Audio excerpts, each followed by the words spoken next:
Lesson 2.10, we're evaluating sinusoidal functions. In example 1, they are giving you an x value to plug in and asking for the y value.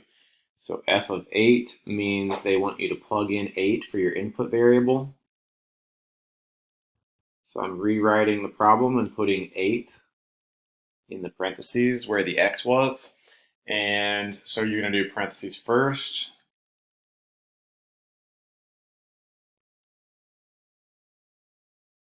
And you end up getting 2, which you can just go ahead and put on the numerator of your pi. So when you type that in, you're going to have cosine 2 pi over 9 in there. So we've got 2. You can't see this. We're going to type in 2, well, make sure you're in radians. 2 plus 3 cosine of, just be careful with your 2 pi. I'm not sure if you need to put parentheses around it or not, depending on your calculator. I'm just going to do it to be safe. And I'm getting 4.2981. So if you don't get that, just be careful with your 2 pi over 9, basically. 4.2981.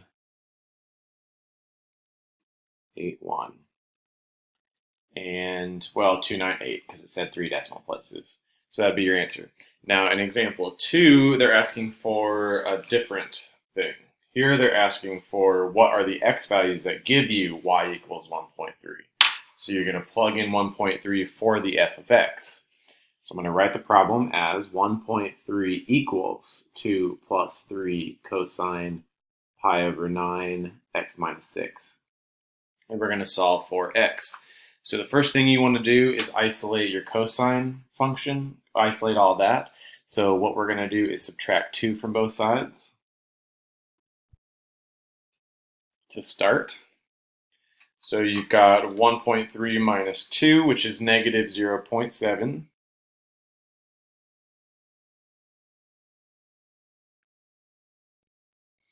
Then you want to divide both sides by 3. I'm going to leave it as a fraction.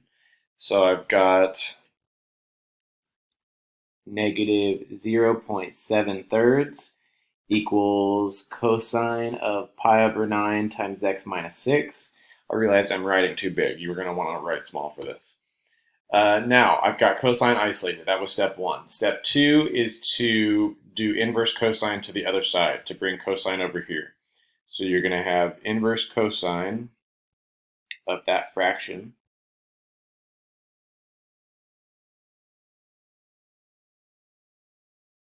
And that gets cosine off of the pi over 9 and the x minus 6. From there, you're going to take reciprocal of the pi over 9 and go ahead and multiply both sides by 9 over pi.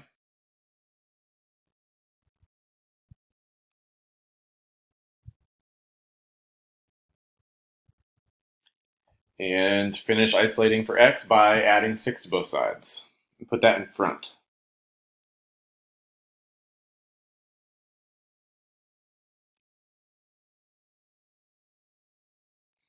So I isolated for x. The first goal was to isolate cosine. We did.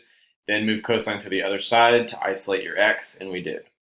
Now we're going to take that and we're going to evaluate it. So you want to start over here with the trig function part, because you're going to get a general solution for that. So we're going to have x equals 6 plus 9 over pi times, and then we evaluate the cosine of negative 0.7 thirds. So if you type it in, inverse cosine of negative 0.7 thirds, you get 1.806. And for cosine, you'll just put plus or minus 1.806. How many decimal places? 2 decimal places, so 1.81 plus 2 pi in. Now what we're going to do is distribute our 9 over pi onto those. So we've got x equals 6 plus or minus, because you're distributing onto a plus and a minus. You're going to go ahead and multiply that by 9 and divide that by pi. And I get 5.17 plus 2 times 9 is 18. Pi divided by pi cancels, and then there's an n, so plus 18n. After you do that, it kind of splits into two problems where you're going to add and you're going to subtract. So you've got 6 minus 5.17, which is 0.83 plus 18n. Then over here you have 6. That was supposed to be plus. Well, that was minus. This is going to be plus. Over here you have 6 plus 5.17, so 11.17 plus 18n. And they want the first three positive values. So if I subtract 18, it would be negative. If I leave it alone, it's positive. If I add 18, I get 18.83, and I can keep adding 18. If I subtract 18, it'll be negative. If I leave it alone, it's positive. If I add 18, I get 29.17. So the first three positives are 0.83, 11.17, and 18.83. So that's my first answer, my second positive, and that's my third positive.